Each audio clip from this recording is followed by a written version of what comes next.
और अब चर्चा को आगे बढ़ाते हैं। नेक्स्ट पैनल की तरफ हम बढ़ते हैं। मेरे सहयोगी जयप्रकाश मौजूद हैं। Jayprakash, over to you. Deoria से एक खास कार्यक्रम चल रहा है और लगातार हम देवरिया के मुद्दे उठा रहे हैं, प्रदेश के मुद्दे उठा रहे हैं और किस तरह योगी सरकार काम कर रही है। अब कानून के मुद्दे पर बात होगी, धर्म के मुद्दे पर बात होगी। दो खास मेहमान हमारे साथ जुड़ गए। आनंद पांडे जी हैं, अपर पुलिस अधीक्षक हैं, आप प्रभारी हैं, आपका बहुत बहुत स्वागत है सर। महंत गोपाल दास जी हैं, पीठाधीश्वर धाम के, आपको बता दें बारीपुर धाम से हैं, पीठाधीश्वर हैं, आपका भी बहुत बहुत स्वागत है सर। सबसे पहले पांडे जी, चर्चा की शुरुआत मैं आपसे करना चाहूँगा। कानून व्यवस्था एक बड़ा मुद्दा है सरकार के लिए, खासकर मुख्यमंत्री योगी आदित्यनाथ के एजेंडे के अंदर जीरो टॉलरेंस पॉलिसी को लेकर चल रहे हैं। किन चुनौतियों का आप सामना कर रहे हैं और देवरिया में कानून व्यवस्था के मुद्दे पर आप क्या कहना चाहिए? देखिए, पुलिस विभाग का होने के नाते मैं तो एक सिंपल सा छोटा सा एग्जीक्यूटर हूँ और कानून व्यवस्था को लेकर परसेप्शन क्या है ये तो आप बताएंगे और जनता बताएगी। तो आप यहाँ की जनता से पूछ लीजिए क्या परसेप्शन है कानून व्यवस्था को लेके। आप देखते होंगे, हमारे पत्रकार भाई और भी हैं यहाँ पे मौजूद, वो बताएंगे बेहतर। हम तो अपने बारे में जो भी बताएंगे तो अच्छा ही बताएंगे। लेकिन कितनी चुनौतियों का सामना करना पड़ रहा है और क्या आप मानते हैं कि अपराध का ग्राफ गिरा है पहले से? नहीं, देखिए, हमें यहाँ आए मुश्किल से 4 महीने हुआ है और लास्ट ईयर का मैं जो डेटा देख रहा था तो कई मामले में अपराध का ग्राफ कम हुआ है। हम जो तुलना पुलिस विभाग का होने के नाते मैं तो एक सिंपल सा छोटा सा एग्जीक्यूटर हूँ और कानून व्यवस्था को लेकर परसेप्शन क्या है ये तो आप बताएंगे और जनता बताएगी। तो आप यहाँ की जनता से पूछ लीजिए क्या परसेप्शन है कानून व्यवस्था को लेकर। आप देखते होंगे, हमारे पत्रकार भाई और भी हैं यहाँ पे मौजूद, वो बताएंगे बेहतर। हम तो अपने बारे में जो भी बताएंगे तो अच्छा ही बताएंगे। लेकिन कितनी चुनौतियों का सामना करना पड़ रहा है और क्या आप मानते हैं कि अपराध का ग्राफ गिरा है पहले से? नहीं, देखिए, हमें यहाँ आए मुश्किल से 4 महीने हुआ है और लास्ट ईयर का मैं जो डेटा देख रहा था तो कई मामले में अपराध का ग्राफ कम हुआ है। हम जो तुलना करते हैं तो इस महीने का पिछले साल के इस महीने से करते हैं, इस साल का पिछले साल से करते हैं, तो पिछले साल के मुकाबले में अपराध निसंदेह कम हुए हैं। अच्छा पांडे जी, एक और सवाल है, क्योंकि देवरिया देखिए बिहार से लगता है और बिहार में शराब बंद है और तस्करी यहाँ। अब जैसे आपने कहा कि मैंने 4 महीने आपका कार्यकाल हुआ, तो यहाँ क्या नोटिस किया आपने? कौन सा क्राइम ज़्यादा है? क्या साइबर ठगी एक चैलेंज है? क्या लूटमार एक चैलेंज है? क्या शराब की तस्करी बिहार बॉर्डर होने की वजह से ज़्यादा है? और आप किन किन मुद्दों पर काम कर रहे हैं अभी? जितने भी बिंदुओं की आपने चर्चा की वो सारे ही मतलब इम्पोर्टेंट हैं। और जो साइबर अपराध है, साइबर अपराध तो आज सिर्फ देवरिया के नहीं, ये नेशन वाइड थ्रेट का है और इस पे भी हमारे डीजी सर का बहुत ही महत्वाकांक्षी कार्यक्रम चल रहा है मिनिस्ट्री ऑफ होम अफेयर्स के सहयोग से, उनके कमांड में। बल्कि इसमें हर जनपद में साइबर थाने स्थापित किए गए हैं और हर एक थानों में साइबर सेल स्थापित किया गया है। उस पर लोगों की पोस्टिंग भी की गई है और उनकी लगातार ट्रेनिंग कराई जा रही है। देखिए, एक इशू है कि साइबर अपराधी जो हैं खास करके वो कंप्यूटर के विशेषज्ञ हैं और जो उसके प्रिवेंशन में लगे हुए हैं वो हम लोग सामान्यज्ञ हैं। तो ये अच्छी बात है कि अब धीरे धीरे लोग अलग अलग क्षेत्र से पुलिस सेवा को ज्वाइन कर रहे हैं और हम ऐसे लोगों का पूल बना रहे हैं और उनको मैन कर रहे हैं, स्पेशली उनकी रुचि के अनुसार साइबर थानों में, साइबर सेल में। तो निसंदेह हम काफ़ी अच्छा काम कर रहे हैं। और एक साइबर अपराध में जो भी पैसे जाते हैं लोगों के, तो उनको भी अगर टाइमली वो हमको सूचित कर देते हैं तो उस पैसे को हम होल्ड कराने में कामयाब हैं। जनपद देवरिया अभी तक 27% होल्ड करा चुका है और इस जोन में हमारा नंबर दूसरे नंबर पे है, बहराइच के बाद संभवतः दूसरे नंबर, बहराइच नहीं, बलरामपुर के बाद। और डीजी सर की मंशा है और उनका कमांड है कि इसको लगातार हम लोग रेगुलर ढंग से ऐसे वाच करते रहें कि ये 50% से ज़्यादा हो जाए होल्डिंग। हम अपनी तरफ से पूरा प्रयास कर रहे हैं। अगर आप समय से हमको सूचना देते हैं, क्योंकि जो गोल्डन पीरियड होता है 1 घंटे का होता है, अगर आपके साथ कोई अपराध हुआ है, आप 1 घंटे के अंदर हमको सूचना देंगे तो हम गारंटी करते हैं कि हम आपका पूरा पैसा वापस कराएंगे। क्विक रिस्पांस होता है जी, जल्दी पता क्विक रिस्पांस होता है और हमारी तरफ से क्विक रिस्पांस है। पब्लिक को हम लगातार जाके अवेयर कर रहे हैं। हम स्कूलों में जाते हैं, कॉलेजों में जाते हैं, बच्चों को हम अपना एम्बेसडर बनाते हैं कि आप घर में जाके अपने माता पिता को बताइए सारे लोगों को लगातार हम काम कर रहे हैं। अवेयरनेस फैलाने का भी आप काम कर रहे हैं। महंत जी, मेरा सवाल आपसे है, क्योंकि अभी तक हम देखते थे कि जो राजनेता हैं वो जनता से जुड़े हुए मुद्दे उठाते थे, विकास से जुड़े हुए मुद्दे उठाते थे, लेकिन आज के दौर में हम देख रहे हैं मंदिर, मस्जिद, धर्म को भी राजनीति में लाया जा रहा है। इसको किस तरीके से आप देखते हैं?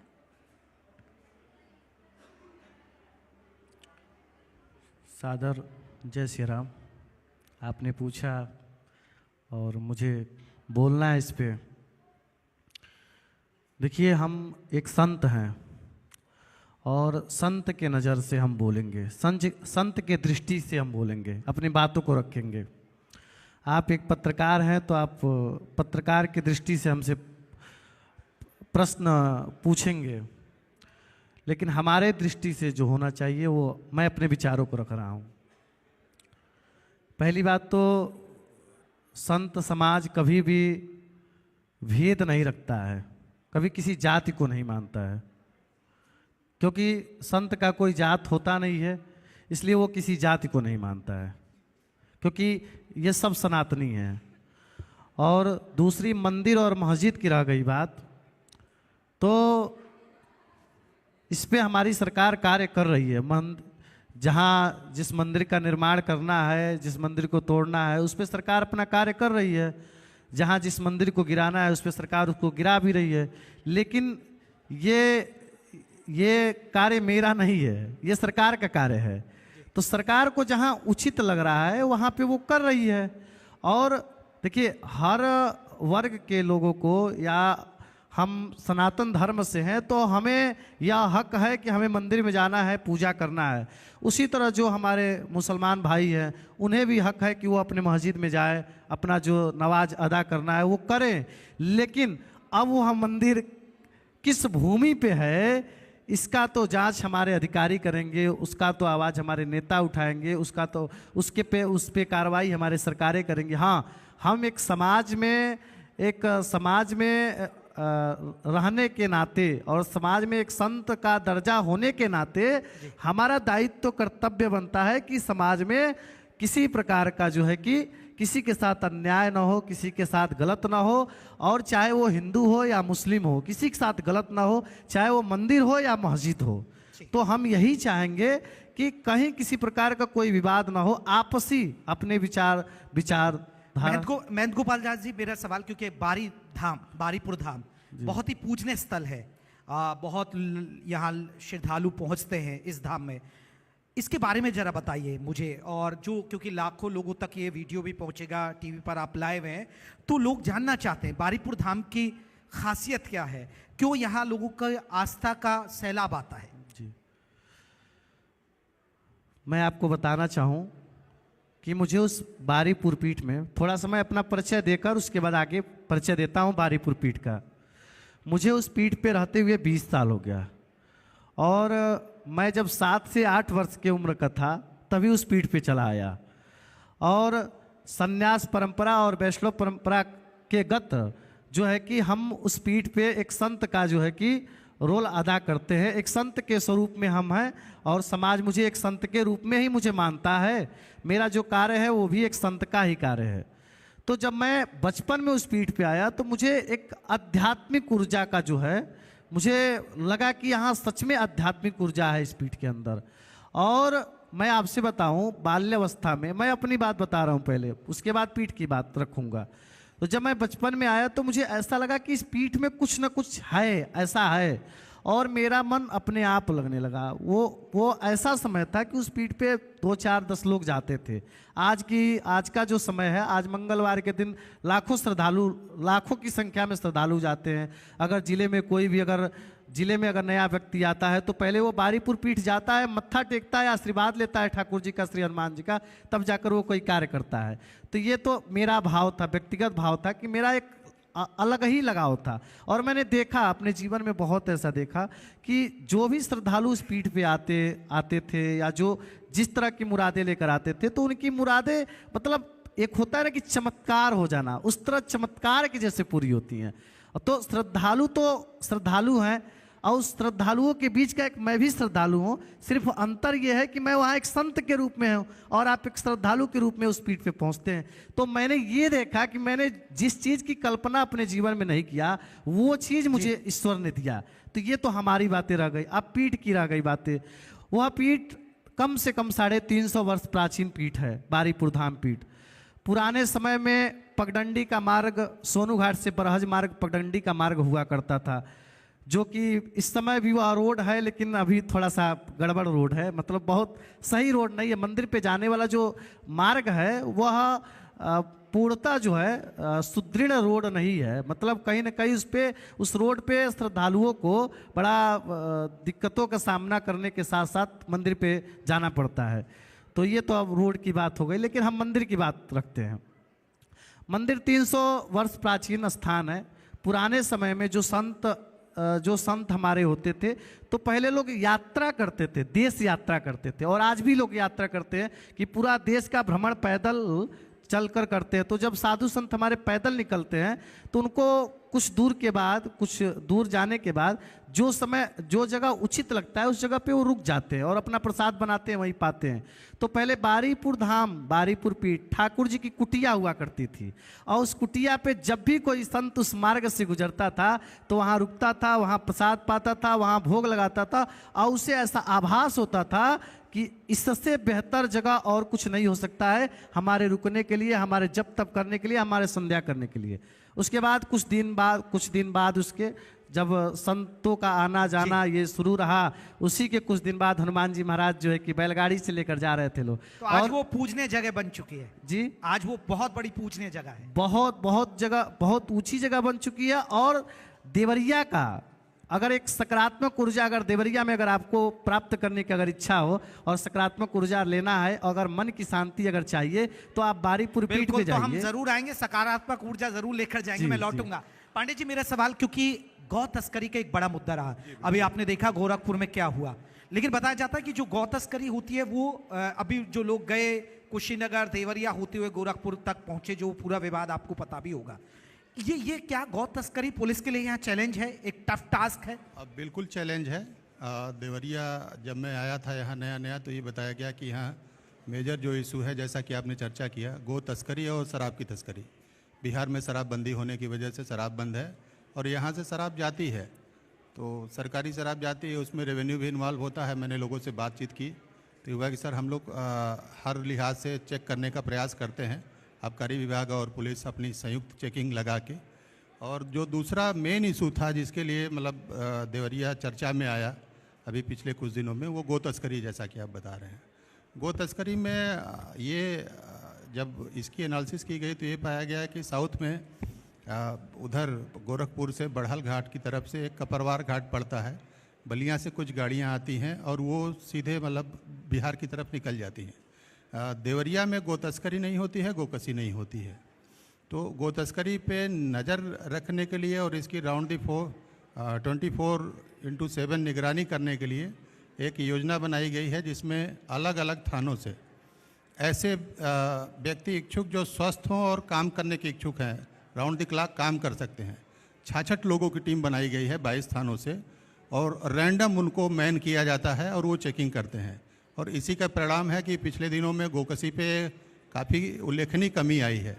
दूसरे हमारे एसएसपी साहब का ये था कि ये तो सप्लाई साइड है, सप्लाई तब तक नहीं रुकेगी, किसी न किसी माध्यम से होती रहे, देवरिया से नहीं होगी, किसी और रूट से होगी।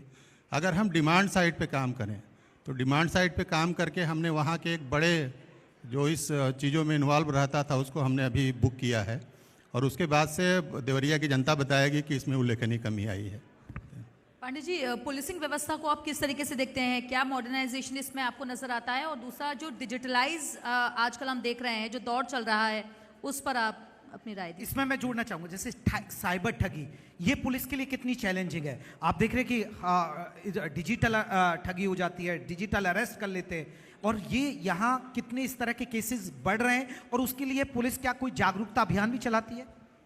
जी बिल्कुल। साइबर अपराध जो हैं आज सिर्फ देवरिया के लिए ही नहीं, बल्कि ये स्टेट वाइड और बल्कि व्यापक रूप से कहें तो वर्ल्ड वाइड अपराध है। अपराधी दूसरे क्षेत्र में बैठ के वो किसी न किसी तरीके से आपके मोबाइल को निशाना बना के, आपके लैपटॉप कंप्यूटर को निशाना बना के आपका खाते से पैसे उड़ा देता है। इसके लिए एक तो जनता में जागरूकता फैलाया जा रहा है।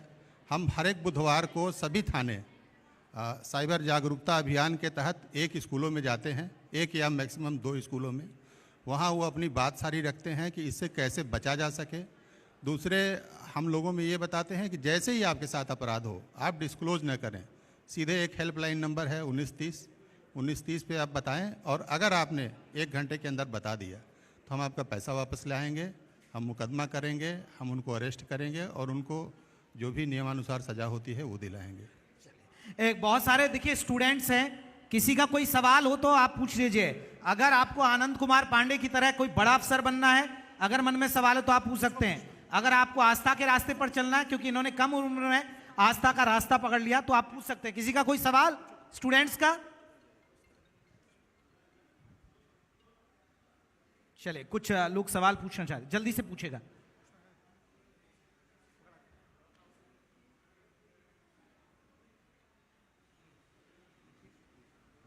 तो उत्तर प्रदेश की बात हम देवरिया से कर रहे हैं और लोगों के सवाल भी ले रहे हैं, जिससे जनता के कोई मन में सवाल हो, मुद्दे हो। जी पूछे।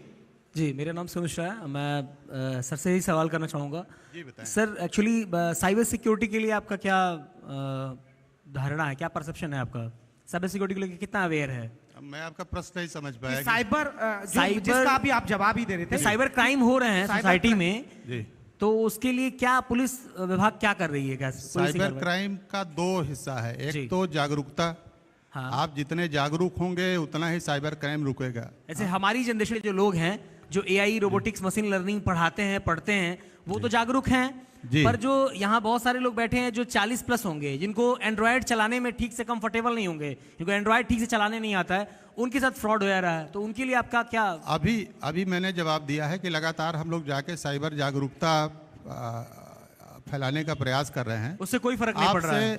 हमारा सिंपल एक सबमिशन है, जिनकी बात आप कर रहे हैं, जिस टारगेट ग्रुप को आप लेके बात कर रहे हैं, कि जिस मोबाइल से, जिस स्मार्टफोन से जिसमें आपका बैंक अकाउंट है, डिटेल्स हैं, आपका और चीज़ें हैं, उस पर कोई भी ऐप बिना जाने इंस्टॉल न करें और किसी भी लिंक को ओपन न करें बिना जाने। अगर आप इतना ही कर लेते हैं तो आप चीज़ों से बचे रहेंगे। धन्यवाद। ठीक, चलिए देखिए, अब धीरे धीरे हम चर्चा के आखिरी पड़ाव पर हैं और विजय लक्ष्मी गौतम जी हमारे बीच में आ गए हैं, ग्रामीण विकास राज्य मंत्री। मैम, बहुत बहुत स्वागत है। बहुत सारे सवाल जवाब आपसे भी करेंगे क्योंकि आप देवरिया से ही आती हैं, सलेमपुर विधानसभा से, तो हम बात करेंगे। महाराज जी, क्योंकि अब चर्चा के हम आखिरी पड़ाव पर हैं, बहुत सारे संत कह रहे हैं कि ये सनातन पर काम किया जा रहा है, सनातन पर फोकस है, हिंदू राष्ट्र बनाने की बात कर रहे हैं। क्या आप भी चाहते हैं कि हिंदू राष्ट्र बने? और आपको लगता है कि योगी सरकार में सनातन संस्कृति को बढ़ावा दिया जा रहा है, धार्मिक स्थलों का जीर्णोद्धार हो रहा है, उन पर फोकस किया जा रहा है, और आप मानते हैं कि बदलाव हो रहा है? बिल्कुल, सनातन धर्म हमारा देश ये बनेगा, और सनातन धर्म जो हमारा जो ये धर्म है, ये हमारा धर्म ही इस देश को हमारा एक स्वच्छ और साफ सनातन राष्ट्र घोषित करेगा। और हम सभी साधु संतों का ये मत है कि यह हमारा देश जो है कि हिंदू राष्ट्र बने, और हिंदू राष्ट्र के लिए हम सभी साधु संत भी कार्य कर रहे हैं, हमारी सरकार भी कार्य कर रही है, और हमें अपने इस सरकार से अपेक्षा भी यही है कि हमारा ये जो राष्ट्र है यह एक न एक दिन हिंदू राष्ट्र के रूप में जरूर पूरे विश्व के सामने उभरेगा। तो आप कोई मुहिम भी चला रहे हैं अपने यहाँ अपने स्तर बिल्कुल पर? बिल्कुल बिल्कुल। बहुत सारे बाबा बागेश्वर धाम है। नहीं, आप सब जितने लोग यहाँ बैठे हैं सब लोग जानते हैं मुझे कि जब भी यहाँ हिंदू सम्मेलन का बात आता है या कार्यक्रम आता है तो मैं उस हिंदू सम्मेलन में चढ़ कर हिस्सा लेता हूँ। एक संत होने के नाते एक पीठ पे भगवान का पूजा करने के साथ साथ मैं समाज के हित के लिए और राष्ट्र के हित के लिए भी जो है अपनी बातों को जो है हिंदू सनातन धर्म के मंच पे, हिंदू राष्ट्र के मंच पे मैं जाकर अपनी बातों को अवश्य रखता हूं और अपने हिंदू भाई बहनों को जगाने का प्रयास करता हूं। मैं कहता हूं कि आप जाति में मत बटिए, आप एक होइए, आप राष्ट्र के सेवक हैं और राष्ट्र के सेवक बनकर रहिए। आप किसी जाति में बटेंगे तो फिर हमारा यह देश आगे नहीं बढ़ेगा। शंकराचार्य के साथ गलत हुआ, इस सरकार ने गलत किया? देखिए, शंकराचार्य के साथ गलत हुआ है कि नहीं हुआ है, देखिए ये तो थोड़ा सा उत्तर थोड़ा सा है, क्रिटिकल है, क्योंकि देखिए हम ये कह रहे हैं कि हमारी सरकार का एक नियम है कि इस नियम के तहत ही आपको ये कार्य करना है। तो वहाँ सारे साधु संत जो भी महंत हैं, बड़े बड़े योगी सन्यासी हैं, वो जा रहे हैं और उनको पता है कि ये रेखा नहीं लांघना है और इसके आगे हमारा रथ नहीं जाएगा। तो हमारे शंकराचार्य हुए या हम हुए, हम सभी को यह आपस में यह जरूर भाव लेकर चलना चाहिए कि हमें कोई ऐसा कार्य नहीं करना है जिससे मेले में आए हुए श्रद्धालुओं को दिक्कत हो, या मेले में किसी प्रकार का भगदड़ हो, या हमारे सरकार को उसका मतलब उसका जो परिणाम है वह गलत रूप से भोगना पड़े। क्योंकि हम साधु संत हैं और साधुओं में साधुता होनी चाहिए भाई, संतों में साधुता होनी चाहिए, और संतों को हमेशा झुककर और सरल और सहज होकर अपना संदेश देना चाहिए। कहा जाता है कि अगर किसी से अपराध भी हो जाए ना और वह संत के श्री चरणों में जाकर सर झुका ले, तो संत इतने हृदय के भाव का होते हैं कि वो तुरंत गले लगा लेते हैं, क्योंकि संत का ये पूरा देश और पूरा राष्ट्र ही परिवार है। तो मैं अपने राष्ट्र के बारे में अगर कुछ टिप्पणी करूं तो ये गलत होगा। मैं ये कहूंगा कि सरकार भी एक संत का सम्मान करे, और एक संत भी सरकार का अगर कोई नियम है किसी प्रकार का तो उस नियम का फॉलो करे, क्योंकि संत के पहले वो ये जरूर याद रखे कि हम इस राष्ट्र के एक सेवक भी हैं। महाराज जी, क्योंकि अब चर्चा के आखिरी पड़ाव पर है, एक मैं पांडे जी से सवाल लूंगा, एक और आपसे सवाल। मेरा आपसे सवाल, योगी सरकार का क्या भविष्य देख रहे हैं 2027 में? आप तो पीठाधीश्वर हैं और इतने बड़े धाम के हैं, कुछ लग रहा भविष्य या बदल जाएगी सरकार? देखिए सरकार, सुन लीजिए भविष्यवाणी, क्या योगी सरकार आ रही है, जा रही है? बिल्कुल सरकार रहेगी, सरकार हटेगी नहीं। महाराज जी वायरल होगा ये वीडियो। देखिए मेरा क्या मेरा विचार है और क्या मेरा भाव है। एक संत का भाव क्या है, शरीर में अगर ये मेरा शरीर खूब सुंदर है, कहीं मैं मानता हूं मेरा शरीर खूब साफ है, और थोड़ा सा अगर किसी प्रकार का कोई दाग लग गया तो मेरी शरीर खत्म नहीं हो सकती है। हाँ, मेरी शरीर और मेरा विचार ये हमेशा प्रयास करेगा कि इस दाग को खत्म करके और इसको साफ कैसे करना है। तो अगर आप किसी तरह से अगर किसी नज़र से देखते हैं कि सरकार कल गिर जाएगी या सरकार नहीं रहेगी, तो इस चीज को मैं नहीं मानता हूं। क्यों कि सरकार इतना बेहतर कार्य की है। आएगी योगी सरकार, बिल्कुल आएगी योगी सरकार, अवश्य आएगी। महाराज जी कह रहे हैं कि योगी सरकार तीसरी बार आ जाएगी। पांडे जी, मेरा आखिरी सवाल, जी मीडिया के इस मंच से, क्योंकि ये वीडियो ये आप लाइव हैं, लाखों लोगों तक पहुंचेगा, देवरिया की जनता सुन भी रही है हॉल में, क्या मैसेज देंगे पुलिस के लिए और पुलिस महकमे के लिए? और अगर किसी को कोई दिक्कत है तो आप क्या कहेंगे कि भाई हम यहाँ हैं, आप हमसे मिलिए, हम आपकी समस्या का समाधान करेंगे? देवरिया की जनता से मैं यही कहना चाहूँगा कि सतर्क रहिए, सुरक्षित रहिए, और अगर आपकी कोई समस्या है तो आप थाने पे जाइए। अगर इन केस वहाँ से नहीं सुलझता है तो 10 से 2 या जब तक जनता हमारे ऑफिस में रहती है, मैं रहता हूँ, वहाँ आइए। और इन केस हमारे ऑफिस में कोई भी आता है तो मैं उसको सरकारी नंबर के साथ साथ अपना पर्सनल नंबर भी शेयर करता हूँ। वो आधी रात को 3 बजे तक भी हमसे अपनी समस्या शेयर कर सकता है, मैं उसको सुलझाने का पूरा प्रयास करूँगा। सवेरे यही आपसे ये रिक्वेस्ट रहती है कि मॉर्निंग में थोड़ा सा हमको स्पेस दे दिया करिए, क्योंकि दिन भर 3 बजे के बाद अगर आदमी सोएगा तो मॉर्निंग में उठना थोड़ा सा दिक्कत होती है। 10 बजे मैं फिर तैयार हो जाता हूँ, 10 बजे से फिर ऑफिस उपस्थित हो जाता हूँ। धन्यवाद। चलिए मैम का एक सवाल आ गया, भाई जल्दी से पूछिए। महिलाओं को तो मौका जरूर देंगे मैम, क्योंकि ये सरकार भी कहती है कि भैया महिलाओं के प्रति अपराध जो है हमारी जीरो टॉलरेंस पॉलिसी है, और महिला सशक्तिकरण की बात भी की जाती है। जी मैम पूछिए जल्दी से सवाल। हेलो सर, ये बड़ा मंच है इसलिए मैं ये बात रखना चाहती हूँ कि आज की जो यंगस्टर्स हैं जो 14 to 18 के बीच में, तो मैं एक स्कूल की प्रिंसिपल हूँ और ये मेरे पेरेंट्स की तरफ से भी कह रही हूँ कि ये बच्चे बहुत रफ्तार से बाइक और स्कूटी चला रहे हैं विदाउट लाइसेंस। तो आप हमें कैसे सपोर्ट कर सकते हैं कि इन बच्चों को नियंत्रण में लाया जाए? पहले तो उनके मम्मी पापा से आप कहिएगा जरा। सर उनके सर हम प्रैक्टिकल इसलिए आपसे ये बात मंच पे पूछा, हमें पता है मम्मी पापा भी आज इन बच्चों से डर चुके हैं, वो नहीं कर पा रहे हैं, इसलिए हम सहयोग चाहते हैं कि how sir will help us, because parents ही घर पे वो सुन नहीं रहे हैं, और जब वो स्कूल तक आते हैं, हमारे स्कूल में भी स्टूडेंट्स आते हैं अंडर एज के, तो वहाँ हमारे लिए भी प्रॉब्लम है कि हम बच्चों को वापस घर नहीं भेज सकते तुरंत। तो आप हमें कैसे हेल्प कर सकते हैं इस बिल्कुल मुद्दे सर, में? एक बहुत बड़ा सवाल। वाकई में बच्चे जिद्दी होते हैं, नहीं मानते हैं, और जो अभिभावक है उनको झुकना पड़ जाता है, फिर वो बाइक लेके जाएंगे, स्कूटी लेके जाएंगे, और आपको मिलते भी होंगे ऐसे फर्राटे दौड़। देखिए, हम रेगुलर चेकिंग कराते रहते हैं। इन केस कोई माइनर मिलता है तो हम उसको तो रखते हैं, उनके पेरेंट्स को ही बुलाते हैं और काउंसलिंग करते हैं, क्योंकि इस मामले में अल्टीमेट अथॉरिटी तो आप ही की है। अगर पेरेंट्स जागरूक रहते हैं, मैं ये कहता हूँ कि बच्चे के पास स्कूटी की चाबी कहाँ से आ जाती है? क्या वो डुप्लीकेट चाबी बनवा लेता है, या आप चाबी को अवेलेबल कर देते हैं उसके पास? अगर बच्चे के पास चाबी नहीं है तो वो स्कूटी कैसे चला पाएगा? और क्या चाबी की भी सुरक्षा आप नहीं कर सकते हैं अपने बच्चे के लिए? और मैम, अगर नहीं सुन पा रहे तो मेरे पास भी एक आइडिया है। बचपन में हम बहुत पिटे हैं, तो वही हथियार है फिर। बहुत बहुत शुक्रिया, मैं माफी चाहूंगा।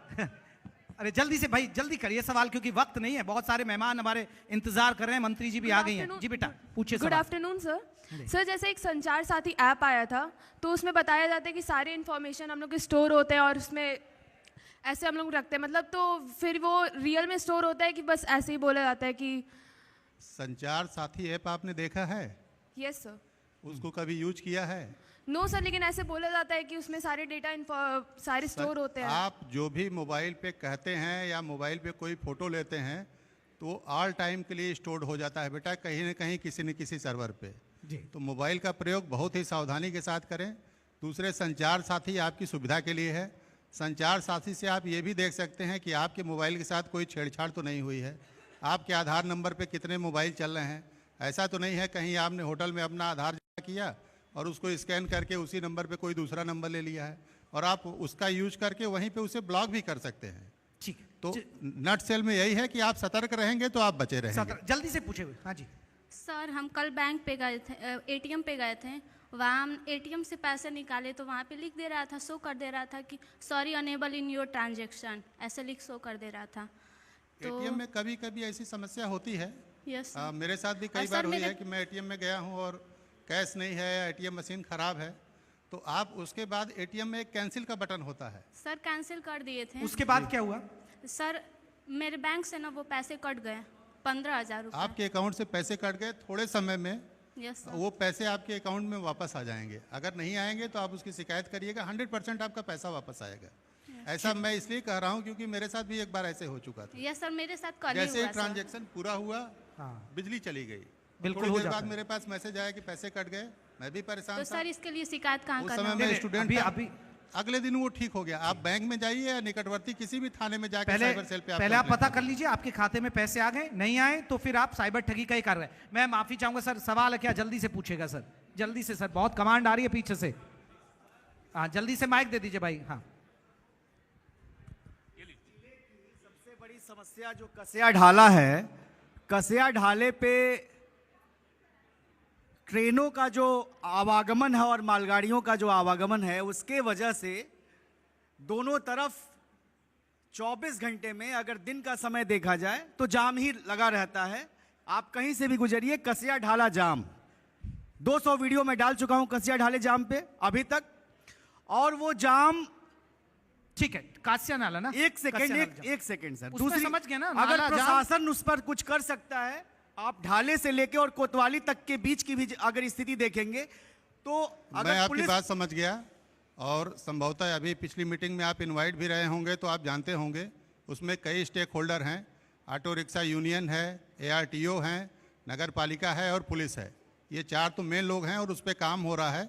बहुत जल्दी मुझे उम्मीद है कि अगले महीने तक आपको ये समस्या नहीं रह जाएगी जिस रूप में आज आप देख रहे हैं। दूसरी ये है कि ट्रेन वहाँ से जाना ही जाना है। ट्रेनों के ऊपर ना तो हम रोक सकते हैं ना तो आप रोक सकते हैं। ट्रेन के जब भी जाएगी तो वो बंद ही रहेगा। बंद रहने के दौरान मेरे आपसे रिक्वेस्ट है कि आप जो कसिया ढाल है उसके ऊपर से ओवरब्रिज जो बना है आप उसका प्रयोग कर सकते हैं। चलिए, बहुत बहुत शुक्रिया सर, बहुत बहुत धन्यवाद महाराज जी, आप आशीर्वाद बना रखिए, और आपको भी सर बहुत बहुत शुक्रिया, आपने सब सवाल का जवाब दिया। धन्यवाद सर। आप दोनों से मैं रिक्वेस्ट करूंगी कि प्लीज आप दोनों मंच पर रहें, और जी उत्तर प्रदेश उत्तराखंड के एडिटर रमेश चंद्र सर से मैं रिक्वेस्ट करूंगी कि वो मंच पर आएं और हमारे दोनों आज के खास मेहमान का सम्मान करें मोमेंटो भेंट करके।